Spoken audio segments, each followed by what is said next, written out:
Hello hello म प्रवीण बराल म बिबित सापकोटा म बिबिता सापकोटा आज चाहिँ हामी भाइ बहिनीसँग छौँ उनीहरूले के छ आजको प्लान ल भन ल आजको माइकमा प्लान होइन पहिलाको कान्छीलाई लेडिज फर्स्ट ल माइक आजको प्लान क्रिकेट खेल्ने खाजा खाने खेल्ने त्यति त हो। ल कान्छी चस्मा देऊ दादालाई पख चस्मा लगाएर आउनु ल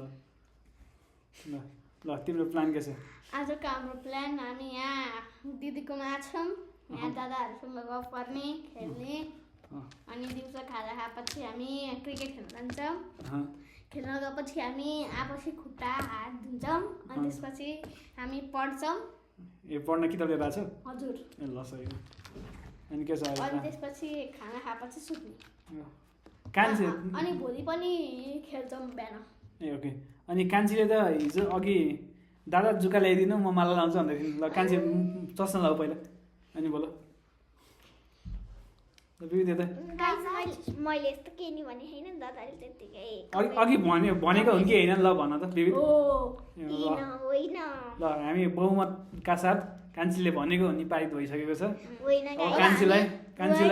अब हामी यो च्यानलबाट हामी भ्लग बनाउँछौँ क्रिकेट खेलेको त्यो पनि छिटै आउँदैछ दादाले नि म जुका त्यो अहिले आउँछ दुईटा दादाले जुका फ्राई गरेर खान्छु भन्न हेरौँ न खानु चाहिँ अब ल्याइदिने भनेको कान्छीले जेसुकै गर्नु हामी ल्याएर दिउँ के अरे होइन दादा खान्छ, म लाउँदिनँ त्यति हो। लाउँछौँ कि खान्छौँ कि कान्छीले हामी अहिले बलिङ गर्न जान्छौँ प्र्याक्टिस अब अनि हामी एकछिन भेटौँला है त गाइज ल bye bye thank you for seeing this